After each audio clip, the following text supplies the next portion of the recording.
Om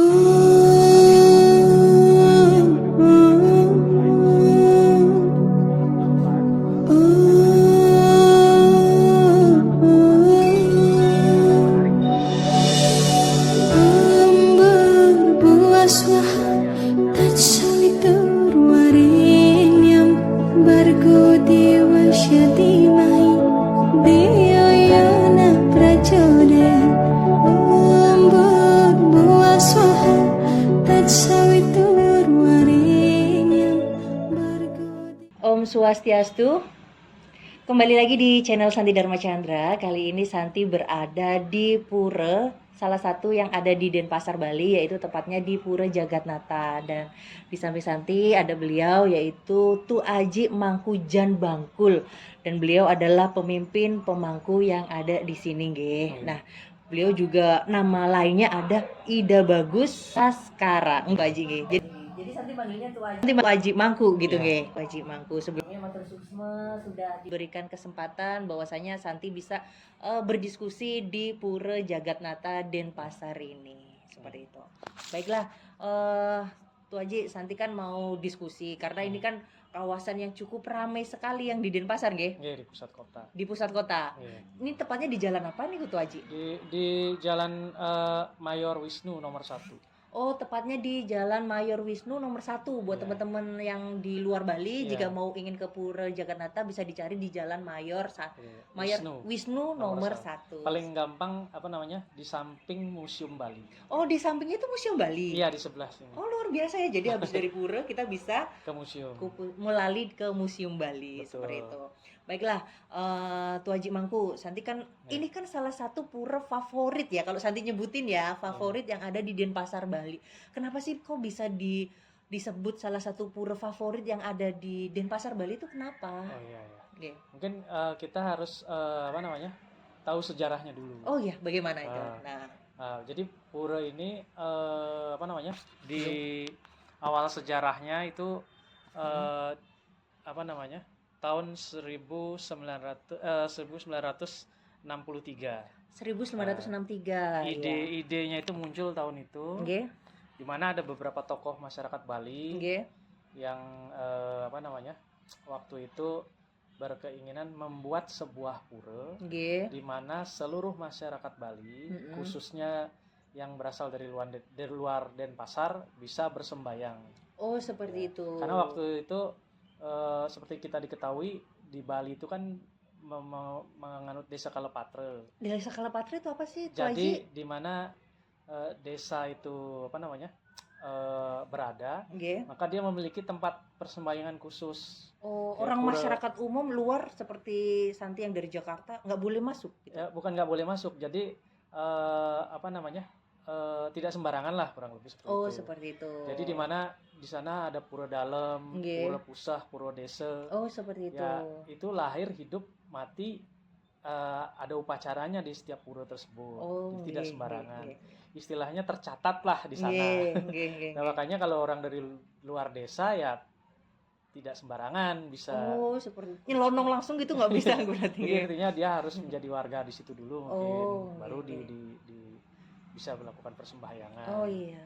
Jadi, nah kalau seperti itu kan kalau masyarakat luar Denpasar agak bingung jadinya. Gimana saya bersembahyang? Nah itu, Nah kemudian dari situ muncullah ide untuk membuat pura yang semua masyarakatnya bisa bersembahyang. Astuggara. Dan selain itu waktu itu kan sedang gencar-gencarnya komunis ya di Indonesia. Oh iya.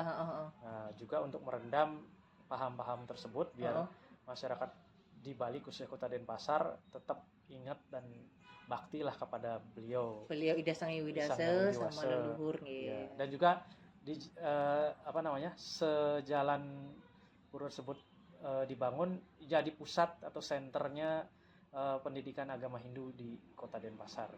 Oh, seperti itu. Ya. Luar biasa sekali ya sejarahnya. Jadi masyarakat umum termasuk Santi yang dari Jakarta bisa sembahyang di sini karena emang diperbolehkan seperti itu. Nah, biasanya kan di setiap pura itu ada yang melinggih Oh iya pasti. Nah, Tu Aji Mangku, Santi penasaran nih yang melinggih di Pura Jagatnata ini siapa nggih? Ya. Jadi di Pura Agung Jagatnata ini beliau yang melinggih di sini diistanakan Ide Betari Arde Nareswari. Siapa beliau? Ide Betari Arde Nareswari itu merupakan perwujudan antara pergabungan Siwa dan Parwati. Oh, nggih. Seperti itu. Jadi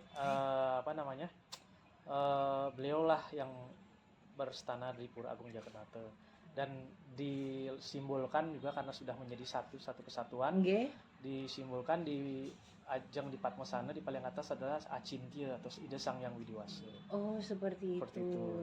Ya. Nah, pas Santi masuk di sini nanti bisa Santi tunjukkan videonya. Cukup unik dibanding pura-pura lain. Salah satunya kan ini fokus ke Padma, nggih. Tidak seperti pura lain yang ada tempat pelinggi-pelinggihnya seperti itu yang kan. Lain, nah, nggih, yang lain itu. Kenapa nggih dibangun seperti itu? Ya. Jadi karena agar semua umat bisa melakukan persembahyangan, maka dibuatlah pelinggih Padmasana. Jadi kita bersembahyang itu langsung kepada beliau Ida Sang Yang Widiwasa, Tuhan Yang Maha Esa. Makanya semuanya boleh melakukan persembahyangan. Dan juga mungkin bisa Tiang sampaikan sedikit filosofi pembuatan Pura Agung Jagatnata itu mengacu dari cerita Adiparwa. Adiparwa itu bagaimana nih ceritanya? Kisah mungkin kita pernah dengar ya kisah tentang perebutan Tirta Amarta dari para dewa dan para raksasa. Nah, jadi ini yang agak membedakan dari pura-pura lainnya. Di sini ada filosofinya. Ada sejarahnya seperti itu. Jadi cerita Adiparwa itu di zaman dulu ya. Jadi para dewa dan raksasa itu ingin hidup abadi. Oh, seperti itu. Ya, tapi mereka tidak tahu bagaimana caranya. Lalu ada suara yang dari Betara Wisnu yang menyampaikan ke mereka bila ingin hidup abadi, carilah Tirta Amarta. Nah, dari situ mereka kemudian disuruh bekerja sama untuk mencari Tirta Amarta tersebut.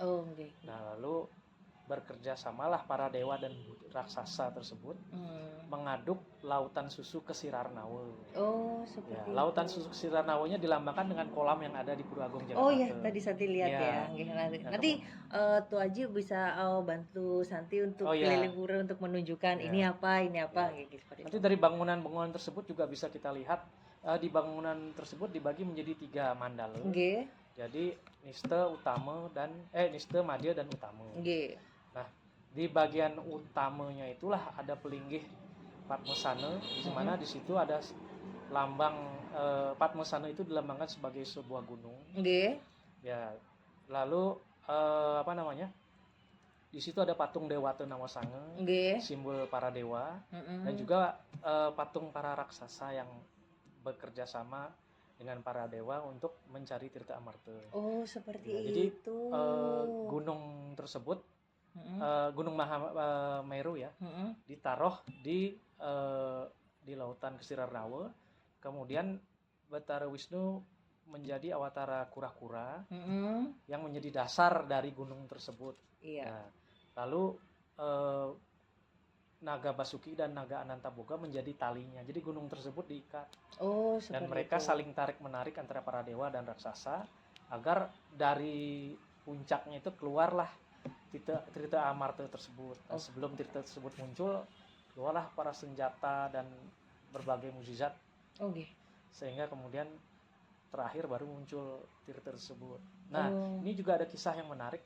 Pada saat sebelum Tirta itu muncul, keluarlah racun yang mematikan. Kok bisa? Ya karena di situ juga selain hal-hal yang positif ada hal negatif juga ya, berupa itu kan keseimbangan. Akhirnya membunuh para raksasa dan dewata tersebut. Tapi kemudian Dewa Siwa berkorban, beliau menghirup racun tersebut, hawa racun tersebut, sehingga kalau kita lihat di gambar-gambar atau di video kan leher beliau berwarna biru kehitaman itu. Itulah simbol awal ceritanya. Oh, yang dari menghirup racun tersebut ya. Biasanya kan seperti orang seperti keracunan itu kan memang seperti itu. Oh, nah, beliau berkorban seperti itu. Kemudian api tersebut mengenai hawa panas racun tersebut mengenai Betara Wisnu wujud kura-kura, sehingga disimbolkan beliau kulitnya kan agak gelap-gelap gitu ya. Ya, itulah awal ceritanya. Oh, luar biasa Ya loh. maka kita kan nggak tahu ya ternyata seperti itu. Nah dari Oke. situ kemudian akhirnya muncullah Tirta Amarta tersebut, Oke. yang dilambangkan dari puncak Padmasana itu simbol Acindya. Oke.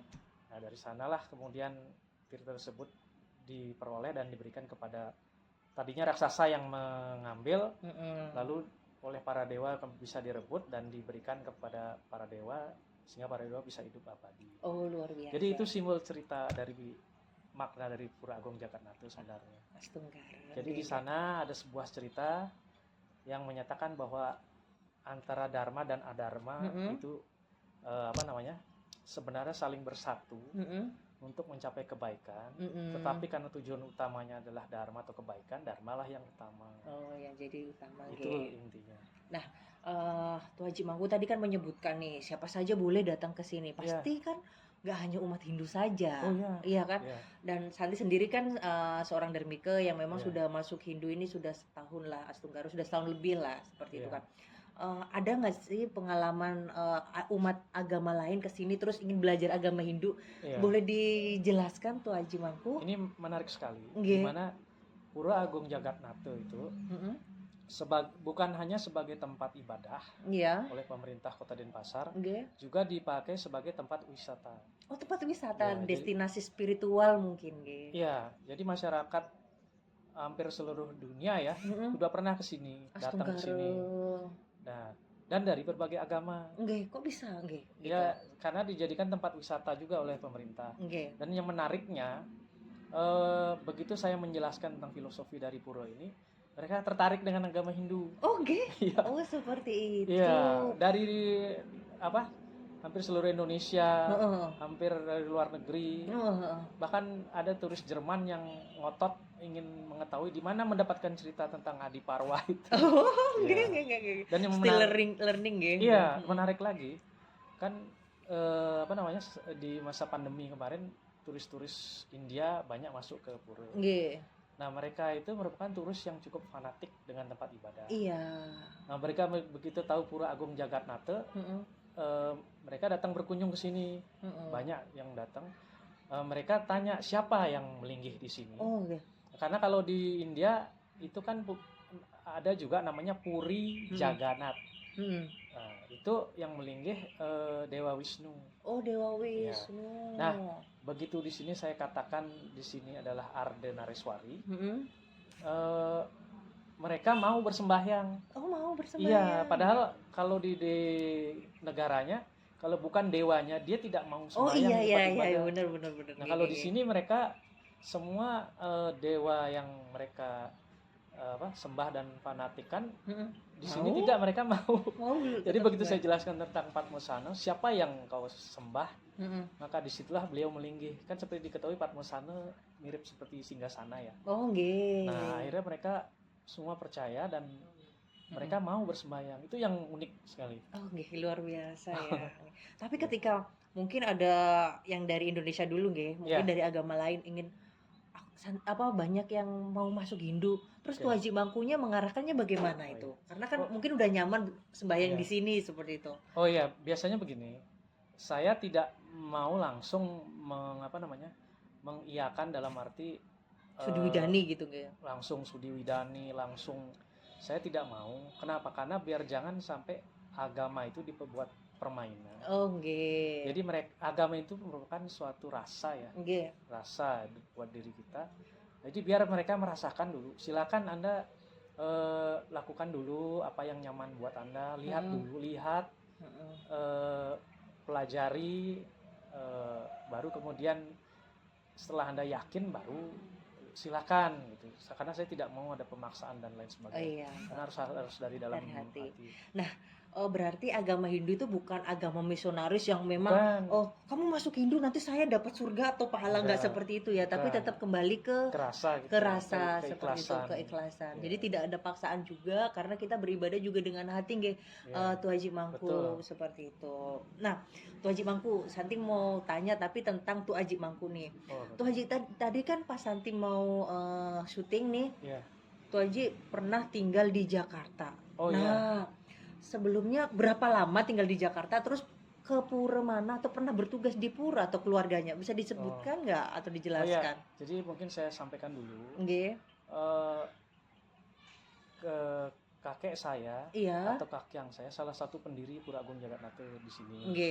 Nah, beliau pemangku pertama, Jan Banggul pemangku pertama di Pura Agung Jagatnate. Setelah beliau kemudian melinggih jadi pedanda.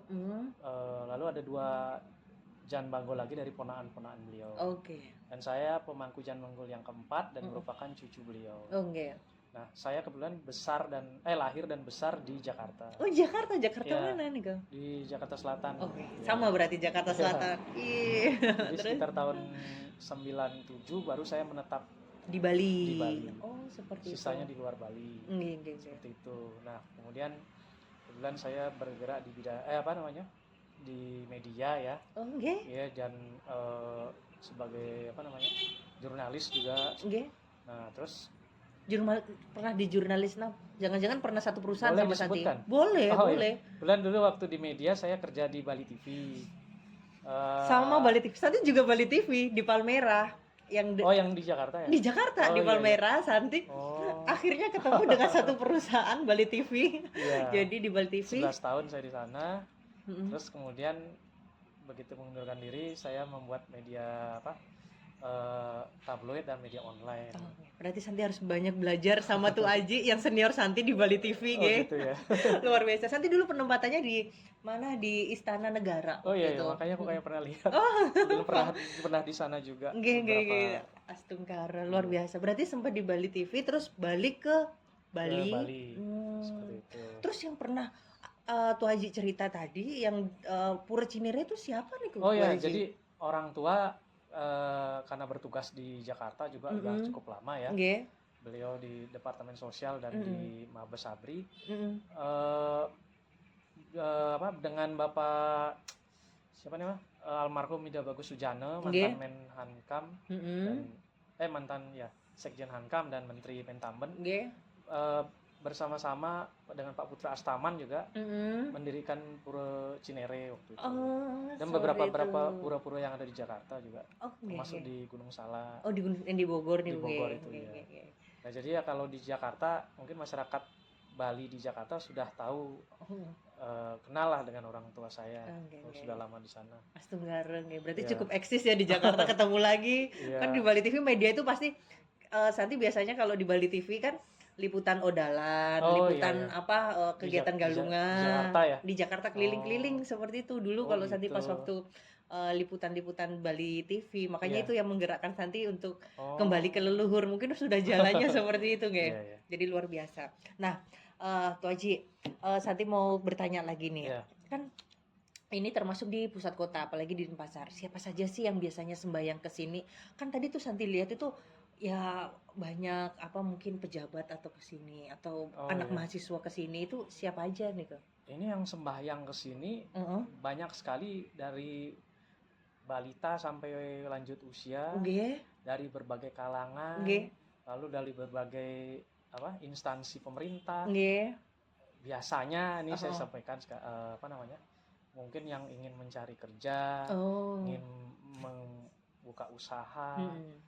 Bahkan macam-macam, ada yang berobat, ada yang ingin naik jabatan pokoknya macam-macam tujuannya. Dan paling banyak itu biasanya banyak yang mempunyai masalah, lalu datang ke sini dengan membawa sarana Banten Pejati ya. Nah, kalau memang direstui oleh beliau, cepat sekali proses itu terjadi. Luar biasa. Bahkan ada seorang dokter gigi datang ke sini jam 8 pagi dengan menangis, lalu jam 10 paginya ke sini lagi bawa pejati. Setelah dapat solusi, dia sudah cerah lagi wajahnya karena sudah selesai masalahnya. Saya juga terkaget-kaget. Luar biasa. Dan juga yang perlu diketahui, sekali lagi seperti itu ya tadi yang saya sampaikan, bukan hanya orang Bali dan beragama Hindu, bahkan yang di luar orang Bali dan tidak beragama Hindu, bahkan luar negeri juga datang dengan masalahnya. Lalu saya dapat petunjuk mungkin dari beliau, saya sampaikan solusinya, masalah mereka selesai, dan itu dibuktikan dengan mereka membalas memberi pesan, kasih tahu WhatsApp bahwa masalah sudah selesai, terima kasih. Saya juga kaget. Oh gitu. Akhirnya suatu hari pernah mereka pada datang ke sini mengucapkan terima kasih, membawa pejati lagi. Padahal bukan agama Hindu, saya juga kaget. Tapi mereka percaya. Luar biasa. Yang penting percaya bahwa ya. Rasa tadi tuh nggak bisa dibohongin gitu aja. Dan tidak ada yang kebetulan. Tidak ada. Termasuk Santi hari ini dadakan tidak ada konfirmasi lewat WhatsApp, tidak ada chat kan, Santi nggak ngechat tuh Aji. Saya kaget juga. Jadi seperti itu. Jadi memang banyak hal yang Santi dapatkan pelajaran dari Tuaji Mangku di sini. Nah, pertanyaan terakhir nih, biasanya kan banyak hal yang memang adab yang ada di pura ini, atau aturan apa sih Tuaji kan takutnya orang asal nyelonong masuk ke sini. Aturan apa yang ada di Pura Agung Jagatnata niki? Ya, jadi mungkin sebelumnya banyak kejadian seperti itu ya. Nah, kebetulan saya sampaikan juga, saya kebetulan di sini menjadi Jan Bangkul Pura Agung Jagatnata itu 26 Februari 2021. Menggantikan om saya yang meninggal. Nah, sejak saat itu saya coba mempelajari dulu di sini bagaimana peraturan dari pemerintah tentang pura ini. Dan karena dijadikan juga sebagai tempat wisata kan terjelas agak bertentangan. Iya sih. Kalau turis kan seperti tahu sendiri berpakaian seenaknya. Nah, kami kemudian menetapkan karena ini kawasan suci, tidak sembarangan. Maka bagi yang ingin datang ke Pura Agung Jagatnata harus berpakaian yang bersembayang, pakaian minimal sembahyang. Common lah ya. Lalu yang berwisata gitu harus menggunakan kain dan selendang. Nah, kebanyakan mereka tidak punya atau dadaan sini. Terus maka bagaimana? Kami kemudian berinisiatif untuk menyiapkan. Menyediakan di sini. Jadi di depan kami siapkan selendang dan kainnya. Jadi semuanya harus berpakaian sesuai aturan atau pakem yang ada di sini. Jadi tidak agar tempat ini tetap sakral, tetap tidak asal orang langsung masuk ke sini. Dan kami juga koordinasi dengan para guide yang mengajak mereka biar juga disampaikan. Seperti itu. Nah, takutnya kan banyak yang kayak misal lagi cuntake perempuan apalagi kan masuk ke sini, tapi sudah ada aturannya juga nggih? Sudah ada petunjuknya di depan berbahasa Inggris dan bahasa Indonesia. Dan biasanya juga kalau yang menggunakan guide mereka juga akan menyampaikan. Seperti itu. Tunggara luar biasa. Tapi Santi senang sekali karena ketemu senior Santi di Bali TV di sini. Meskipun tidak ada kebetulan ya. Karena Santi tadi tuh ngajak mahasiswa yang ada di Bali yang kebetulan kameramen Santi bahwasanya ayo dong ke Pura Jagatnata, aku bilang gitu kan, nggak tahu lah. Terus Santi WhatsApp, sempat Santi kemarin ke sini ketemu sama Bujro sini. Pas malam terus Santi kan tuker-tuker nomor WhatsApp kan. Bujro lagi di Pura nggak? Oh iya, ke sini aja. Tenggara Santi ke sini terus Bujro Santi pengen wawancara. Oh ya, sama Tuaji Mangku aja nanti ke sini kok, begitu. Astenggara diberi kesempatan untuk berdiskusi, untuk semangat konten. Kalau Santi konten di YouTube apalagi agama Hindu, Astenggara ada jalan aja itu Haji, ketemu banyak ilmu seperti itu. Mungkin saya juga bisa sampaikan, mungkin Santi yang pertama tahu. Bulan Maret ini akan diadakan renovasi Pura Agung Jagatnata secara besar-besaran. Terutama di di penyengker, tembok penyengker, terus beberapa bangunan akan diganti dengan gaya bebadungan. Seperti itu. Tapi untuk yang utama di Pelinggih di Ajang tetap, karena itu materialnya dari batu karang di laut, jadi agak susah. Jadi tetap dan juga akan menjadi cagar budaya sehingga tidak direnovasi. Tidak dirubah yang untuk khusus yang itu. Luar biasa. Itu yang terbaru. Jadi update untuk bulan Maret buat teman-teman yang ingin ke Pura Agung Jagatnata untuk persiapan bahwasanya ada renovasi. Baiklah Tuaji Mangku, bahwasanya ini sangat seru sekali untuk obrolannya. Mohon ditutup dengan doa semoga channel Santi Dharma Chandra ini dengan kesederhanaan, peralatan dan lain-lain bisa bermanfaat buat umat sedharma, tidak hanya di Bali, khususnya di Nusantara ini, bahkan di luar negeri seperti itu. Bagaimana? Mohon ditutup dengan doa nggih. Kita para Santi Om Santi Santi Santi Om